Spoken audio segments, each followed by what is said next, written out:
Are we live? Are we live? MK Mobile Gaming in the Philippines coming at you live from the Philippines, Angeles City, Clark City, Balibago, Pampanga, and all the surrounding area. I'm repping the whole neighborhood. What's going on, guys? How's life? We're back at it again with another epic, controversial live stream. Governments panic as sperm banks shut down. Not enough cum to go around. Dr. Smith, men have run out. Guys, there's an epidemic. Sperm banks are shutting down. I'm joking. I'm joking. That's clickbait. That is clickbait, guys. Let's see. All right. Mic check, mic check. Let's see what we're actually going to get into today here, guys. We are going to talk about, let's see, Dr. Helen Smith, who wrote the book. She wrote the book called Men on Strike, I think. Went kind of viral in the manosphere a few years ago. It was a good book. Let's see.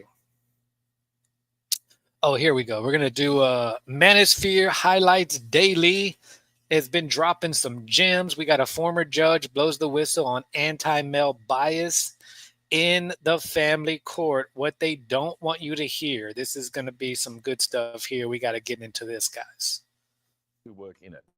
You've got to get into this.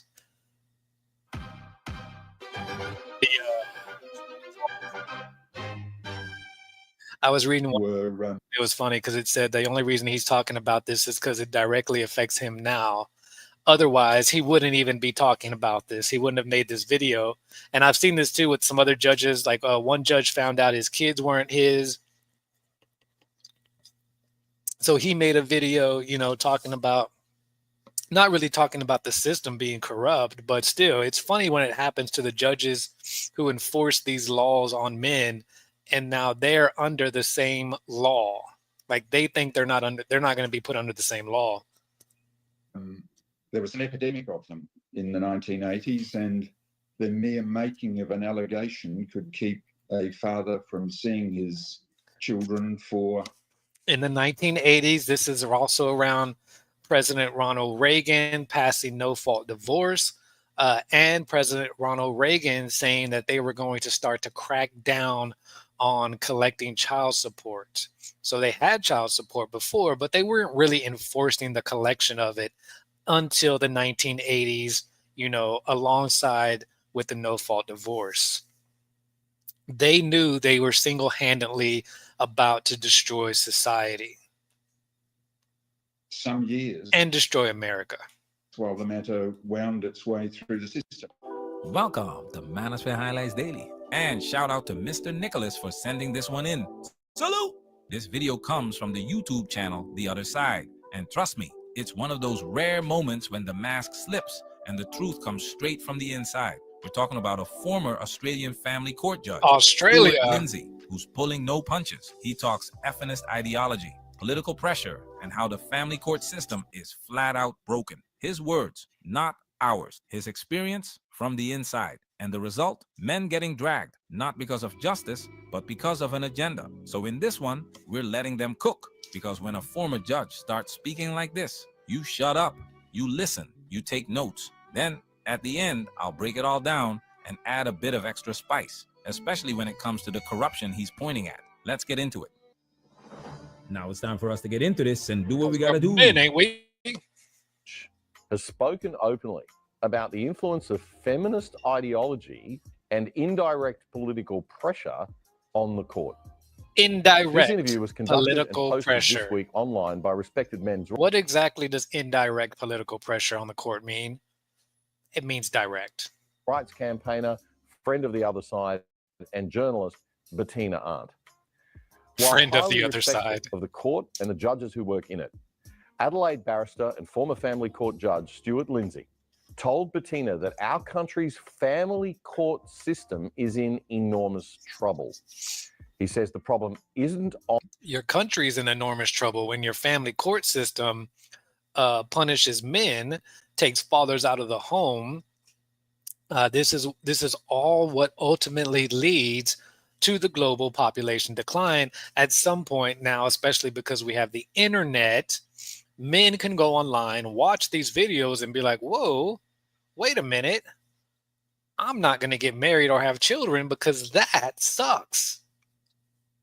And then you have a population decline, so much so that you're going to have to do a complete 180 and take away women's rights now. You've actually hurt women more than you've protected them. Because once the population goes too low, you will have to take women's rights away completely and force them to make babies. On the bench, as much as in the Family Law Act, the laws themselves that the judges are required to follow. The court is a hated institution in many people's view, having a real bias against men. Do you think that's fair? Look, there are very good people in the court, very good judges sitting in the court doing a conscientious job, and not only judges, but there are family consultants and people writing reports who are doing a fine job and doing it conscientiously and trying to do their best for both the litigants and especially the children in parenting cases. But there's no way you work in this industry every single day, seeing what you see, being exposed to what you're exposed to, the behind the scenes, the truth, the reality of how men are being treated, and you are a decent human being. There's no way. You have to be some kind of demonic to operate every day in the family court system. You couldn't consciously work there if you didn't have some sort of demonic spirit or your conscience was completely seared. There's no way. But and the only reason he's coming out now, see, he was perfectly fine in the system, working in the system, as long as it didn't directly affect him. The only reason he's coming out now is because he's upset, because the same rules that he enforced, the same laws that he enforced, are now being enforced on him. It's fundamental matters about the structure of the court, and of course, it's the reason we have a court is because there's something called the Family Law Act, and it's the Family Law Act that creates the real mischief.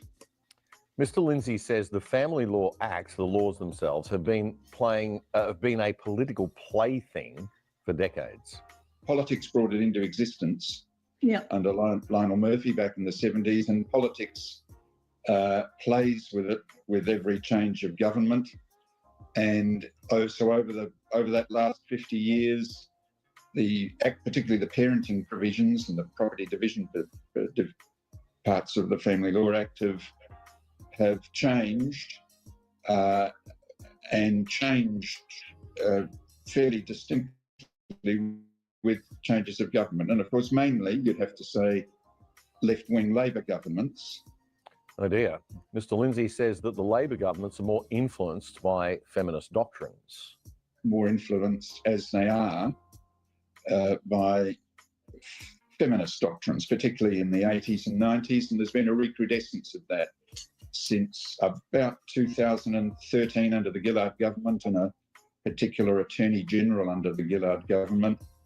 So judges do their best to cope with these things.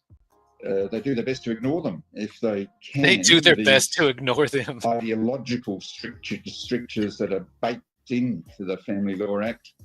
They're doing their best. It's so bad that they can't quit their jobs, but they have to just ignore it. They have to tune it out. They have to compartmentalize the way that men are being treated in the family court system, because it's so bad. Like I said, a normal person doing this job every day would be emotionally affected in some way. This would take a toll on you, on your conscience every day, day in and day out.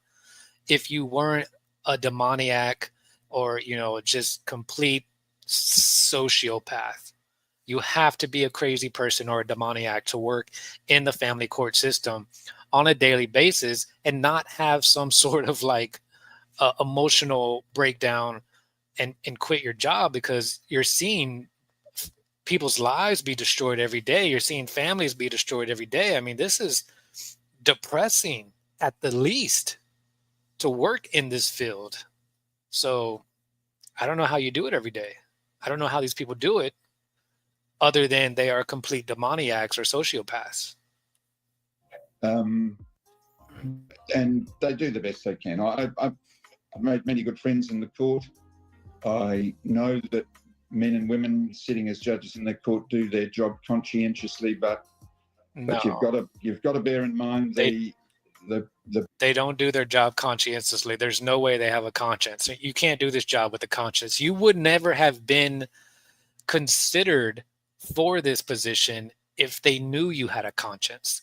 Becoming a judge is like being the same thing as being on a jury, right? If you go to jury duty and you say, I'm a Christian and I believe in the Bible, you're automatically going to be dismissed.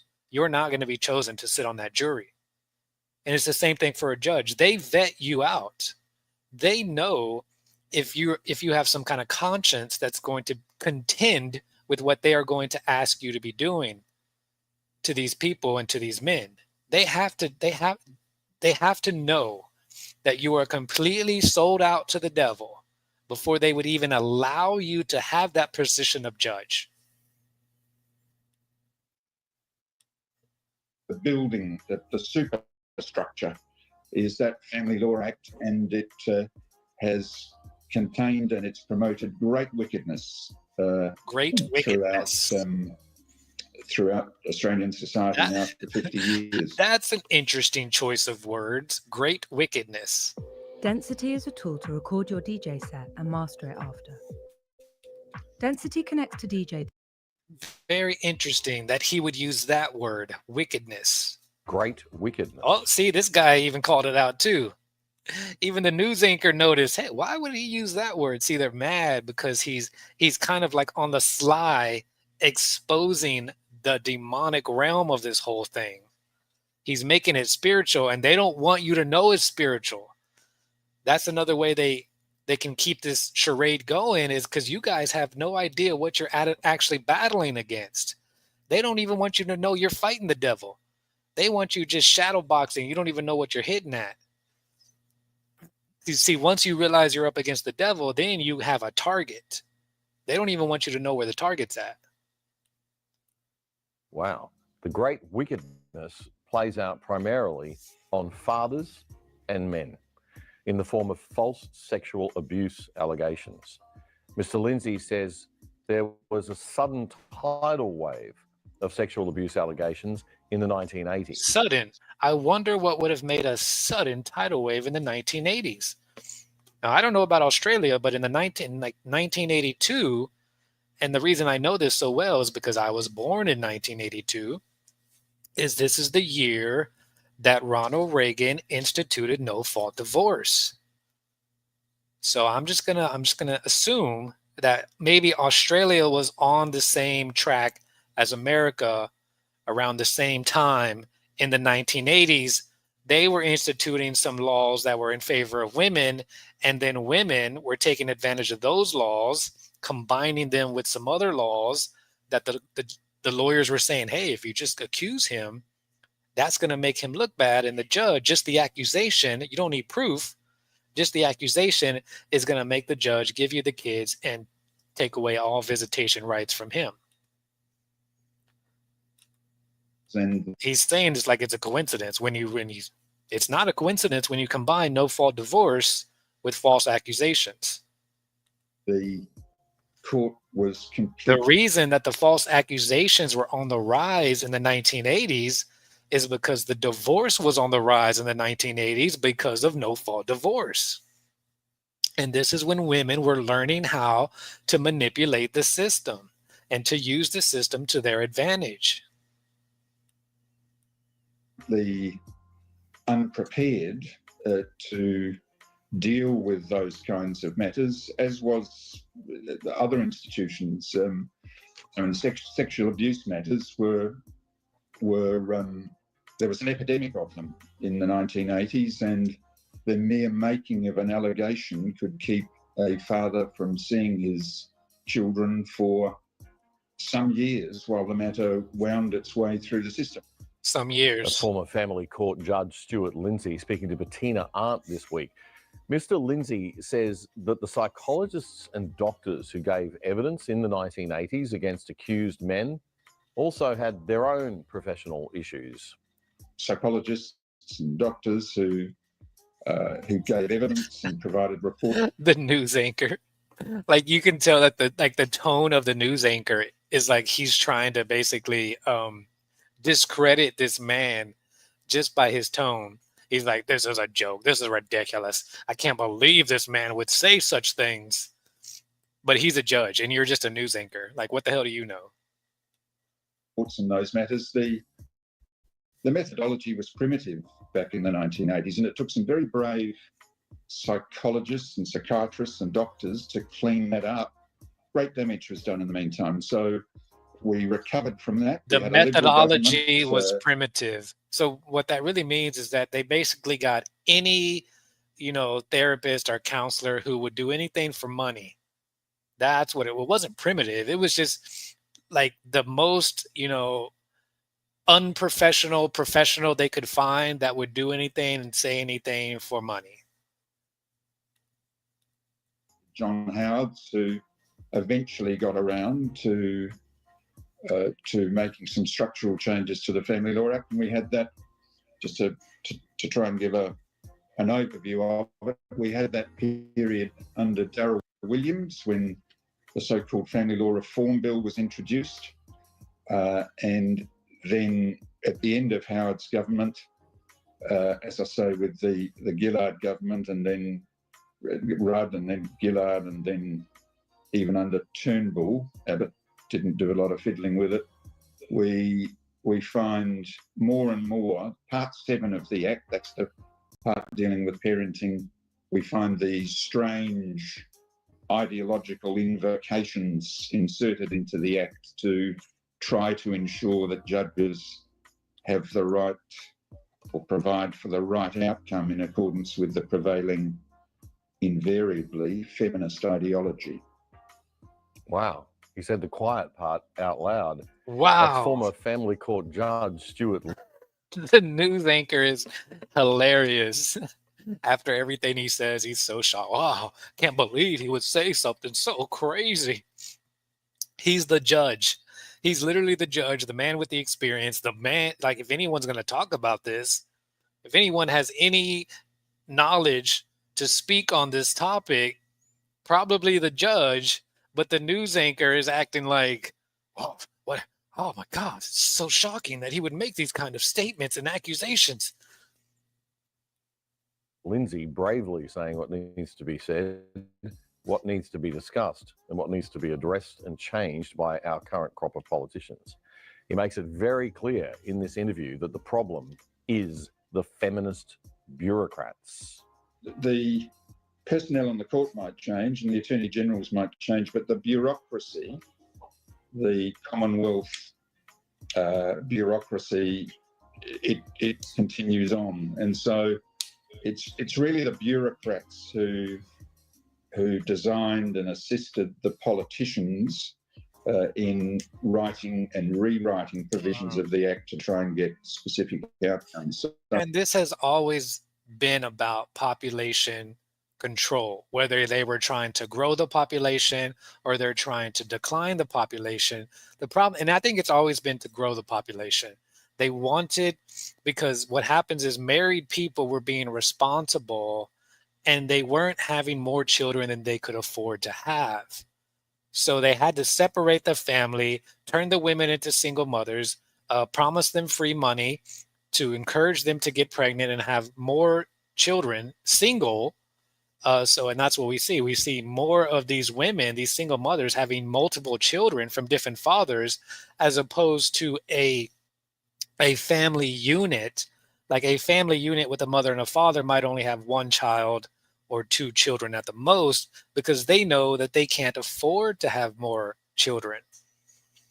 But when you become a single mother, the government gives you all this money so you can have 2, 3, 4, 5, 6 bastard children. In fact, the more children you have, the more free money they give you from the government. So it actually encourages you to have more children, but only under the single mother status. Once you have a husband or a father in the home, the government takes all their money back.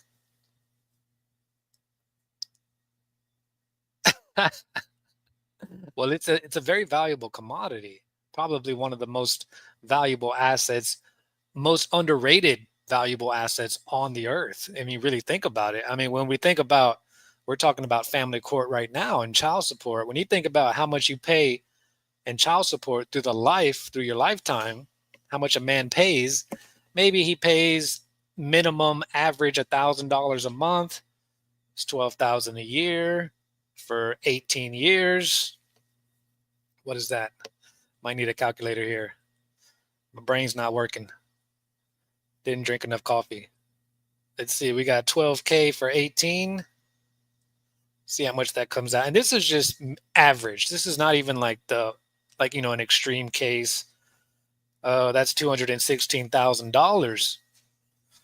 So on average, yours one shot, and you can shoot about 6, 8, 7, 9, 10, 12, 11 shots a day. One shot of your sperm is worth, on average, minimum $216K USD. So that's extremely valuable when you really stop to think about it. When you really do the math and crunch the numbers, sperm is the most valuable asset on the planet, especially now for the unvaccinated. Unvaccinated sperm is even more of a higher grade, higher quality. So glad I'm not vaxxed, because I can charge more for my sperm. But it wasn't just feminism, of course. I can remember going to a conference in Sydney where 5 or 10 minutes in, the fellow I was sitting next to, we looked at each other and we were getting pure Gramscian communist evaluations of all of our social institutions. And of course we walked out. We weren't going to put up with that. But oh no, they walked out. It's not just the legislation. They walked out of the FEM conference. It's not just it's the way the court operates. It's that Commonwealth bureaucracy. And indeed, it's gone further than that, Bettina. The ROT's gone further. It's the law societies and even the bar associations in the various states. Well, it has to infiltrate the whole system because they have to vet you out through the process. When you're coming up as a lawyer, when you're going through the bar, when you're taking the bar exams, when you're networking as a lawyer, trying to make your way to judge, that's all vetting. They're vetting to see if you're completely sold out to the devil, if your conscience has been completely seared. So when they sit you in that judge seat, they know that you're going to do what you're told without question, and that it's not going to affect your ability, that your moral compass is not going to affect your ability to do the demonic things that they want you to do. So just because this man is coming out exposing the family court system in Australia, don't think that this man is not completely filled with the devil. He did this job for years, probably decades. He sat there in that seat, knowing what he was doing, now openly admitting that it was wrong, because now maybe his conscience grew back. I don't know. Maybe he found Jesus. But it doesn't change the fact that he did what he did as a judge. Who are enlisted to these ideological excursions. That's former family court judge Stuart Lindsay. He says the law societies and the bar associations used to be professional guilds and associations that were there to look after members. Now, he says, they've been co-opted into ideological fashions and trends. Mm-hmm. As an example of how the feminist ideology they have to make sure you're sold out is playing out in court, Lindsay discusses the latest changes to the Family Law Act, new laws that were snuck through Parliament by Labor on the last sitting day last year, which give more of the marital assets to alleged victims of domestic violence. Mr. Lindsay says this sets judges an impossible task, requiring them to perform acts of political theatre, unquote, as they try to find evidence of the impact of domestic violence. So maybe if they do have some sort of conscience that hasn't been completely seared, They're still going to do what they're told. They're still going to do what they know is wrong, but they're trying to justify it to themselves. They're really not. The reason they're looking for evidence is because they know they're lying. They know they're doing something wrong. They know they're false accusing these men, but they have to look at them. They, maybe they have a little bit of a conscience left, and they're like, geez, how can I do this? How can I make this okay? How can I accuse this man even though I know he's innocent? This goes all the way back to Jesus. Remember when Jesus went to Pontius Pilate, and Pontius Pilate knew that Jesus was innocent, right? And he kept trying to tell the Jews, I don't want to execute this man. What is wrong with you people?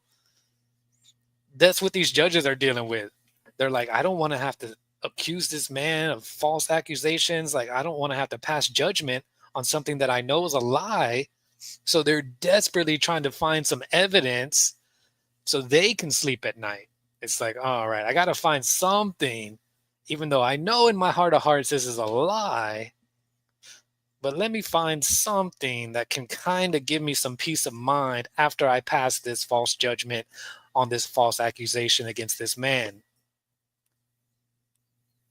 Powering through decades of a marriage, trials needlessly extended, vastly more paperwork, racking up the billable hours for expensive lawyers. Mm-hmm.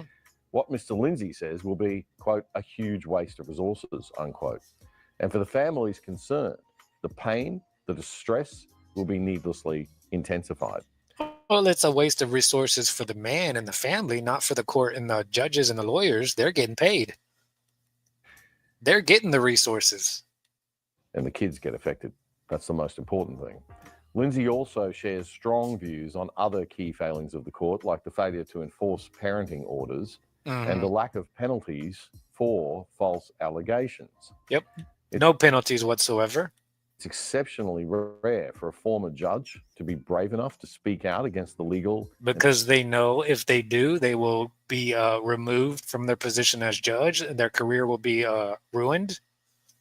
Government machine like this. So please So if they're not ready to retire or they're not already retired, they can't come out and speak about this because they know it'll ruin their career. Underestimate this. Also, knowing this system, they know, hey, look, if I don't bring this money home, I'm going to be like these guys. If I don't keep making this money and keep keeping her accustomed to the lifestyle that she's accustomed to, she's going to divorce me, and I'm going to be on the other side of this bench speaking to a judge like me who's going to condemn me for some false accusations. They know that they do not want to put them. That's like, like a judge going to jail, or that's like a cop going to jail. Cops don't want to go to jail. Judges don't want to be in the family court system on the other side of the bench because they know. They see it every day. They know it better than anybody. They know what's going to happen to them if their wife divorces them. So damn right they're going to keep their mouth shut and keep doing what they're told. Significance and importance of this particular interview by Bettina Arndt. Bettina presented this interview to a number of our mainstream media, including the conservative mainstream media, and none of them wanted to follow the story this week. Oh, it is including the conservative mainstream media guys. One guy, Andy. The conservative mainstream media would not even report this. Would not even show this. They wouldn't air this story. The conservative mainstream media. And you guys think Fox News is your friend. You guys are all like, hoorah, Fox News, yeah. The conservative mainstream media wants you to be slaved up to the system. They want you impregnating fat single mothers. The conservative mainstream media is Pastor Mark Driscoll, who calls you a loser for playing video games and refusing to marry a fat single mother in the church.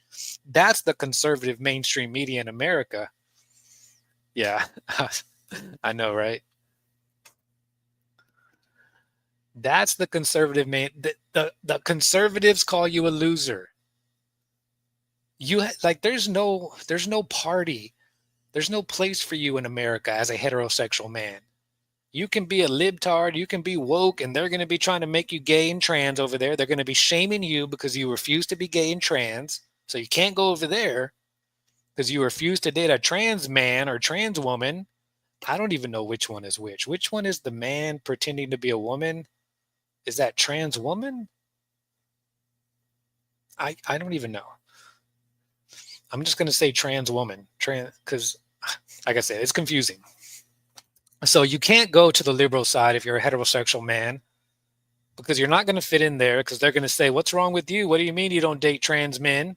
What do you mean you don't date men who dress like women? What that's, so you can't hang out over there in that group. And you can't go to the conservatives, because the conservatives are like, oh, you play video games? You're a loser. What do you mean you make more money?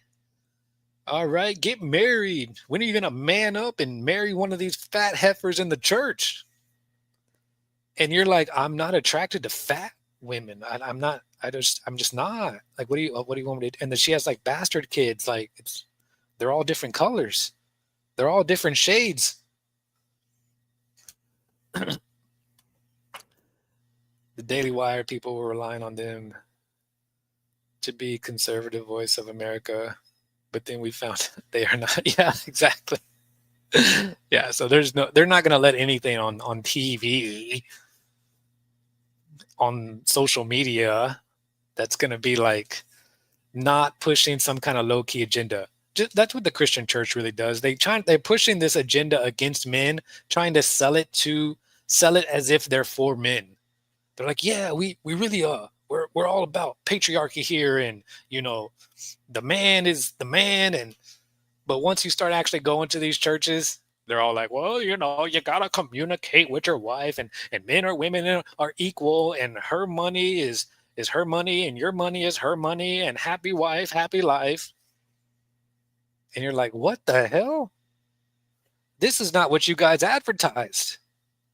It's false advertisement. They get you in the door. That's why these churches can't keep people. They can get people to go to church, but they can't get people to stay in church. Especially not men. A story when a former Supreme Court judge speaks out so strongly against the establishment. So something's not right in our media setting either. Be fearless. Change. All right, I think we're done with that one. Let's see, what was the next one? What was the oh gosh, Mark Driscoll over here. I cannot with this guy anymore. Let's see, we got this is going to be a different live stream. Oh, black women are ruining Lululemon. Lululemon is going bankrupt. I should do it right now, honestly. No, I want to make it a different one because that's going to be a funny live stream. Black women are causing Lululemon to go bankrupt. All right, let's do this. Dr. Helen Smith, who wrote the book Men on Strike, which was actually a good book. I bought it, the audiobook on Kindle. It's pretty good. They're just too much, bro. They're just too much. I think that we've alienated so many men in the culture that the men I think that a lot of them have just given up. And I think also look outside the box. If you're looking for a man, I think that 6-foot man making a certain amount of money, there's other people out there. And sometimes you have to kind of look past The superficial qualities. Yes. Welcome to Manosphere Highlights Daily. Yesterday's video feeds aren't worth the effort anymore. Women they're just too much, bro. They're just too much. They're not worth, I just don't think they're worth it anymore. Were they ever worth it? Nah. Maybe. But I don't think they're worth it no more. Nah, they were never actually worth it. We do have this kind of misconception in the manosphere that, like 80 years ago, women were good. That is a lie. Women were the same 80 years ago, 100 years ago that they are now. They just didn't have the rights to, put into practice their behavior, right? They were under control. They weren't better women 80, 90, 100 years ago. They were kept in check 80, 90, 100 years ago. They were the same women. If they had been given the same freedom, the same rights that they have now, they would have acted the same way. This is why women have to be under authority. They have to be under the authority of their father, and then that authority transfers to their husband from birth to death. They have to be under authority. They have to be kept in check. If not, population decline.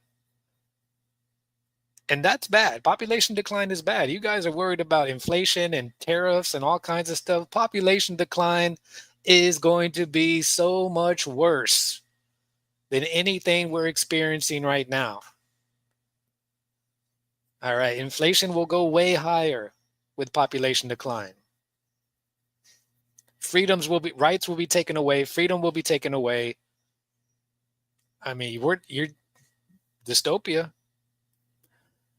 I'm not worried about it. All right, because I know I want to be alive to watch the show. On a side note, Dr. Helen Smith can get the D. I know she's pushing about 75 years old, but this is a real nice 75-year. I will give her some D, some free vitamin C.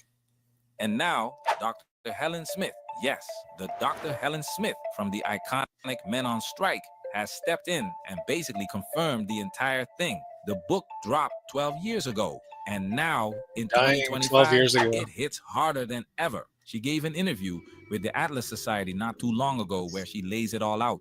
But now that it's coming from a woman and a PhD no less, it's no longer incel rhetoric, right? Let's get into it. Now it's time for us to get into this and do what we gotta do, because we met. Oh no. Hurry up, commercial. I'm trying to do a show here. And from Facebook, I was thinking about this too. Alan Thomason asks, why do you think young men are lost without many role models and turn to extremes like Andrew Tate? What is she wearing on her shirt? What is this? Are you guys, why does she have a giant dollar sign on her? This one is crazy. This is a sign of crazy right here. Why do you put a giant dollar sign on your shirt? Is that sewn on there, or is that a pin that you bought separately and put it on there? Crazy woman. Are you familiar with Andrew Tate? Okay, and then just talk a little bit. Are you about familiar with Andrew Tate? Pickup artist type,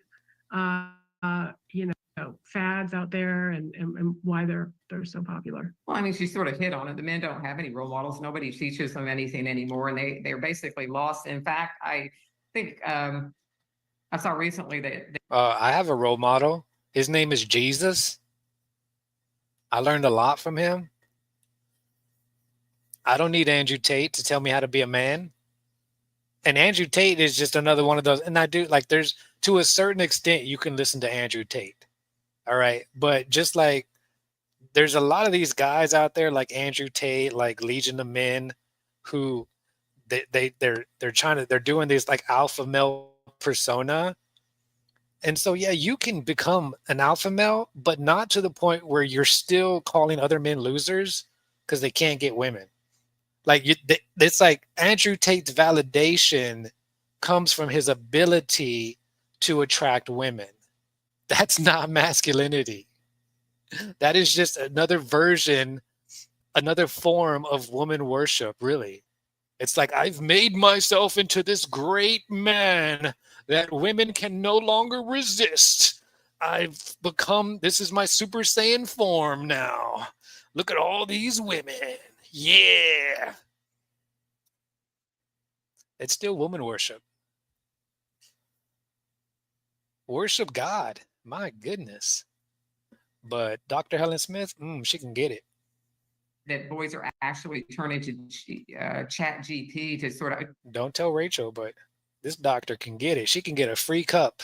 She can get a free cup of my unvaccinated. Not that they're going to be any use on her. I mean, she probably can't get pregnant. Her dried up eggs. No. Find out about dating because they really don't understand. So if they have no role model, nobody to really talk to them about how to date or do anything, I don't think Andrew Tate's a great example. Dating isn't even biblical, so why would you need to learn about dating? No one dated in the Bible. But I have to turn to someone like Jordan Peterson, who obviously is a psychologist. No one dated in the Bible. You just rolled up on your donkey and you said, DTF, And if they said yes, you were getting married.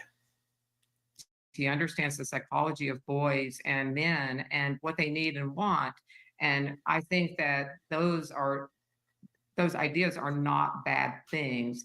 I also think women underestimate how hard it is. Here's an example. The majority of women, say you go to a dating app, the majority of women find most men undateable. In the past, young men might have been able to find somebody. Most women wanted a husband. Nowadays, women don't need a husband, right? They can, which is good. They can, Which is good. So you can tell she's not really solving the problem. Well, it's good we don't need husbands. Okay, well, stay alone. Why are you even making this video? Why are you making this video, Dr. Helen Smith? You know what? Now I'm taking my baby seat away from you. I was going to give you the D. Now I'm not going to give you the D because I don't like your attitude. Okay? Just stay there, keep your mouth shut, and you might get some D. So you were going to get some D, but then you started talking, and now you're not going to get no D. Can make their own money. They don't need that. But at the same time, men feel that they don't really have a place. And women more and more, especially the younger women, are expecting men, like they find the men undateable. And you're like, well, how are the men undateable? Well, it turns out, most women want a man 6 feet and up. Most women want a man who makes money or has a job. All of those things are getting more and more difficult for men. And I think those men who say you have just a regular job and you're 5'8", those men tell me, it's really hard for them. I've talked to men who look fabulous, they're great guys and everything, and it's still hard for them to get a date if they're short. So I think women's standards somehow have increased, and at the same time, the guys' level of education, those other things that they want, have decreased. So there's sort of a mismatch. I think that seems to be picking up as the men get older. They do become more desirable, which is not great because, the men get older and they date down into the 20s and 30s. But I think that dynamic kind of changes because I talk to older women who sort of have the same problem. They always say, like, older men don't really want me because I'm older. So I think there's sort of a mismatch. But I also... Oh, there's sort of a Mitch. Okay, she's still on the Kool-Aid. She's trying. This is a cosplaying tradcon. All right. This is the new feminism. This is the new face of feminism. Is they've rebranded into a traditional conservative cosplayer. All right. So I think we're already done with this one. Clearly, you can tell she feels some type of way about the older men dating younger women. That struck a nerve with her. By the way she's talking, you can tell she's a little upset about that because she wants older men dating older women. That's actually not biblical either, by the way. In the Bible, men did not date women or marry women who were too old to have children. That would have been like a woman who could no longer have children. Even a woman who was infertile, a young woman who was infertile, was really unmarriageable in the Bible. They would not marry an infertile woman. They just wouldn't do it. Even if she was young, they wanted a young, fertile woman to make babies. All right. That's just nature. Let's just take the spirituality out of it so we can, help the normal worldly people kind of understand.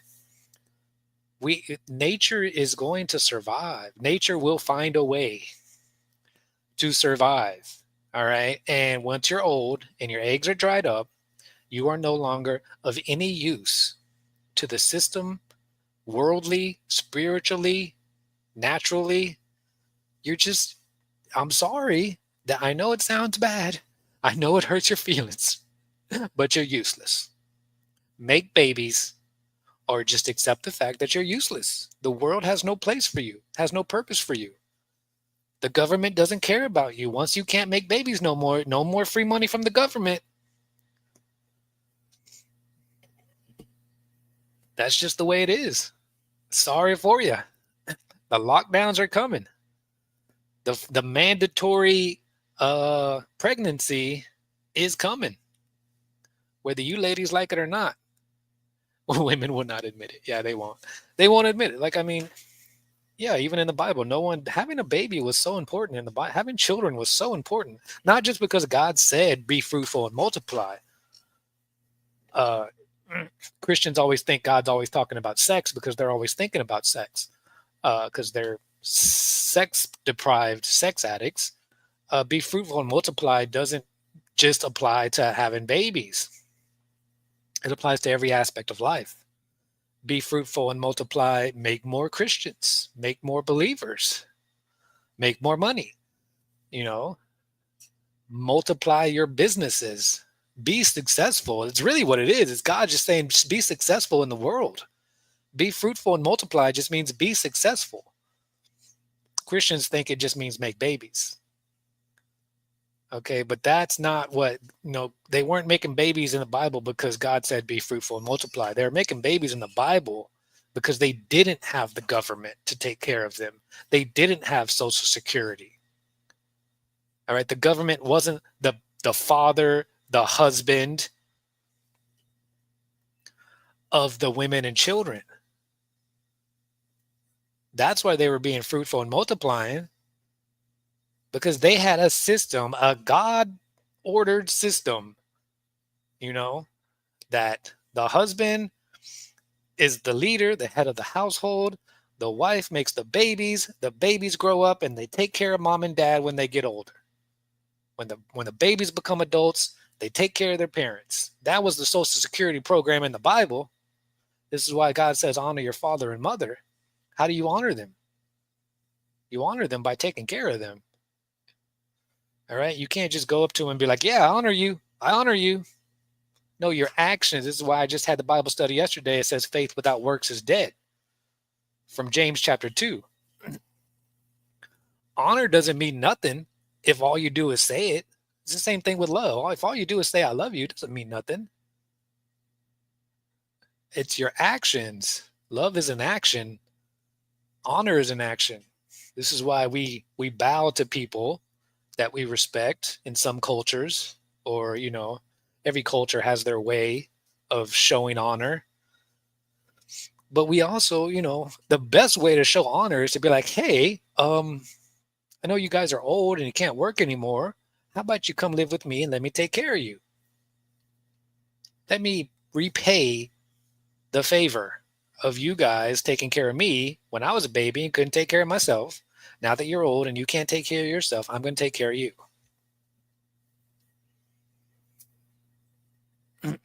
The system worked just fine. But then the government came. The government was jealous of God's system. Government wanted to be God. And now the government is God. But the government isn't the real God. So ultimately, government's going to collapse. The government, the God that Americans put their faith in, is not a God. But it's because they want a God they can control. God, most people don't like the idea of God being in control of them. They want to be able to, make some amendments to God's rules. Like, hey, God, I know what you said. I heard you. What had happened was,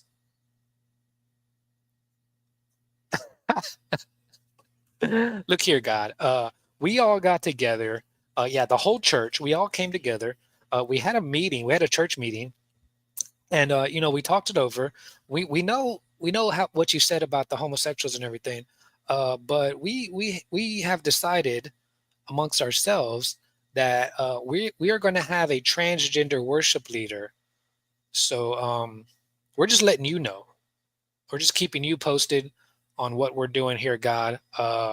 So, yeah. Why do you think they have a transgender worship leader?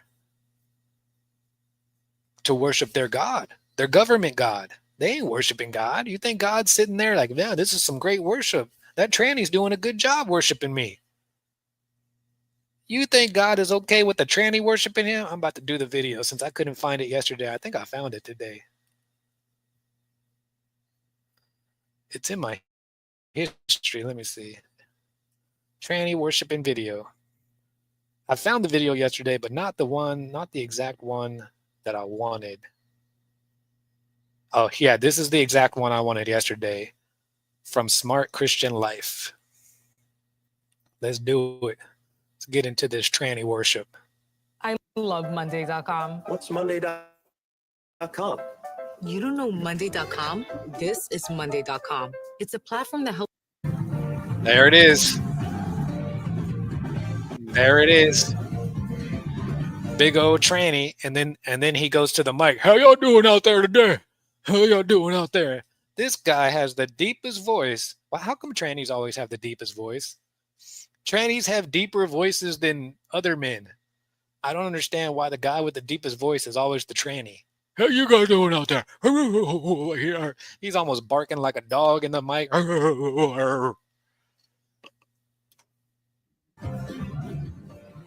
Wait for it. It's bad. Oh, he didn't show disgusting. Just not enough adjectives to go around to describe how awful this is. So awful. There's a person named Big Frida. Never heard of this person before. Corey Minor. I saw this. Now, Corey Minor is a good YouTube channel, but he is a woman worshiper. He is a wife worshiper. He is a fertility worshiping Christian. But he, other than that, go subscribe to him if you want. Eat the meat, spit out the bones. See, the problem with Christianity is they want to complain about all this tranny stuff, but they don't understand that they're the root of the problem. See, men want to become women because they see women getting worshipped in the church. Women and men are actually demigods who are supposed to be worshipped by women. Why do you think Andrew Tate is getting all so popular? Because men see him getting all this attention from women and they think that's worship, because the Bible says, wives, submit unto your husbands as unto the Lord. That means that a wife is supposed to obey her husband as if he was God. I know that's offensive. That's offensive to literally everybody, the Christians and the non-Christians. It's probably more offensive to the Christians. The Christians are like, oh, no, I can't believe you're calling yourself a God. You're damn right. Because I was made in his image. Because the life is in my seed. God put the life in my seed. He didn't put the life in the woman. She doesn't get pregnant by herself. She doesn't do nothing but keep the baby warm. God forms the baby. She don't even make the baby. The Bible says, I formed you in your mother's womb. God forms every single child. Everyone. While the mom is having the baby in her stomach, God is the one forming that child. The Bible said, God says it. God himself says it. So you can argue with it if you want. No. The woman is the one who makes the baby because the baby comes out of her vagina. What's wrong with you? That baby was already made. God made that baby before it came out of her vagina. The blood was in the seed of the man. Everything that baby needed was in the seed of the man.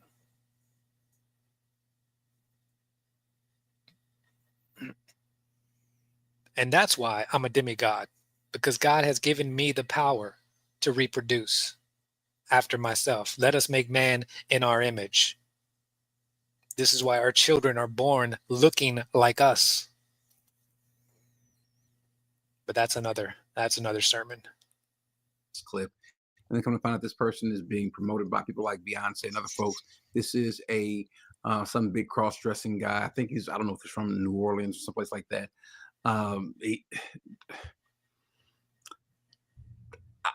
I'm struggling to say something not to be too mean, but this is horrible. This person is a cross-dresser, trans, what have you, and he's up leading a choir.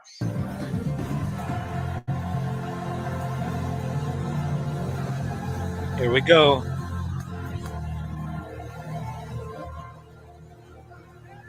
There's a lot wrong with this, and we'll cover all that's wrong with it. At least we'll try to. But the Bible first says that a man or woman should not wear man's clothing. A woman shall not wear man's clothing, nor a man put on a woman's clothing. So first of all, he's not going to address this first part. He's not going to address a woman shall not wear man's clothing.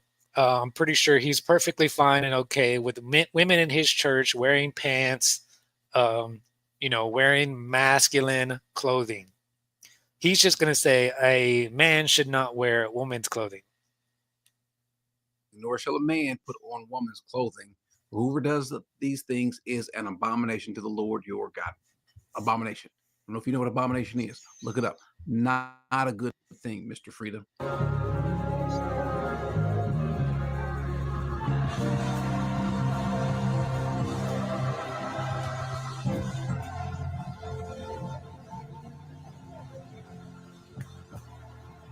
Now, I'm past him. I really am past him. But the problem that I have more so is with the people that are there. Amos says this: do two men, interesting choice, do two people walk together unless they have made an appointment? How can two walk unless they agree, as some people? The only way that you can walk together with someone is you're on the same page. Forget him wanting to tear down and to demean and to defile and profane the name of Christ by introducing all sorts of ungodly sexual wickedness. But you people that are in the choir, would you call yourselves Christians? You might say, well, that's not me, that's him, I'm not. But you're with this person. Come out from among her, my people, so that you will not be partakers in her sin.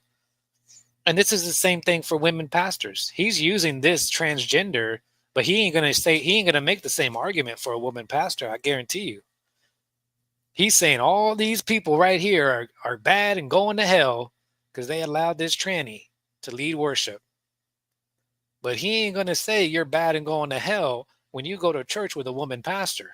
He ain't gonna say that. And you see, that's where he's in that lukewarmness. That's where he's gonna get to heaven and he's gonna get spit out and he's gonna be upset. I don't know what's going. What do you mean, God?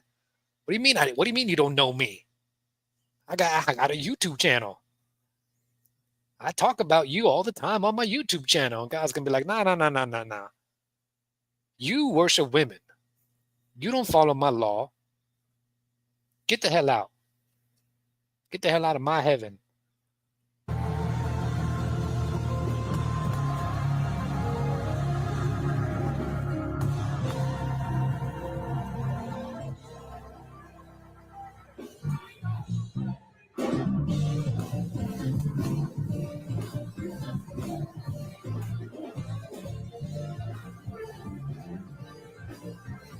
The Bible says, do not be bound together with unbelievers, for what partnership you are making a partnership with righteousness has lawlessness.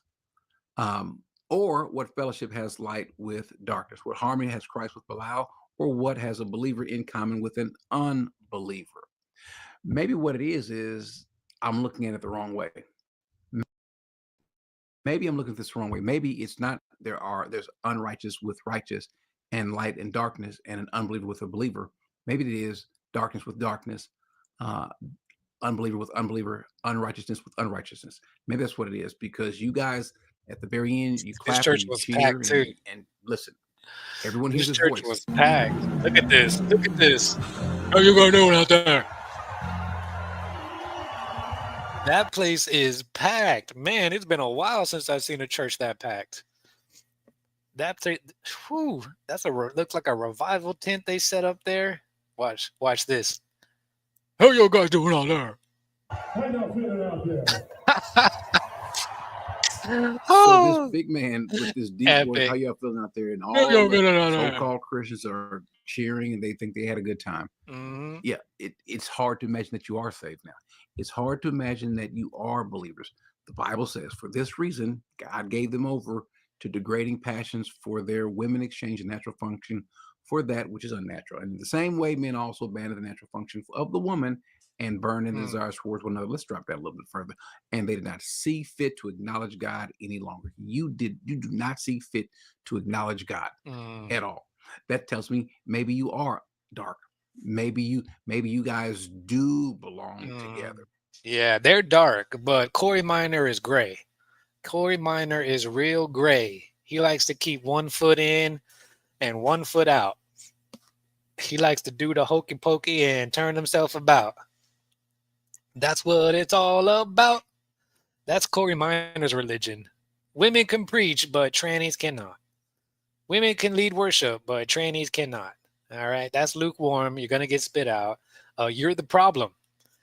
You're the root of the problem. All right. If you weren't worshiping women, men wouldn't want to be women. Men wouldn't be trying to be women if you Christians would stop worshiping women. You see, men see women getting worshiped. And then the man says, hey, I was made in the image of God. I kind of want some worship too. And the man should be getting his worship from his wife. But because the men can't get no worship, then they say, well, you know, the only way I'm going to get the worship that's God has ordained me as a man, submit unto your husbands as unto the Lord, is if I become a woman. You see, the problem's not going to change. The problem's not going to go away until we deal with the root. Y'all trying to cut the head off. The head's growing back. No pun intended. Actually, yes, pun intended. Y'all getting all mad at the tranny, but you ain't dealing with the effeminate spirits, with the feminine spirits, with the feminine worship, with the fertility worship. You ain't dealing with that. Mother's Day worship. And then want to get mad at these dudes who want to be women. I'm not mad at this dude. I mean, I'm glad he ain't in my church, but I'm not mad at him for trying to be a woman. He's just trying to win.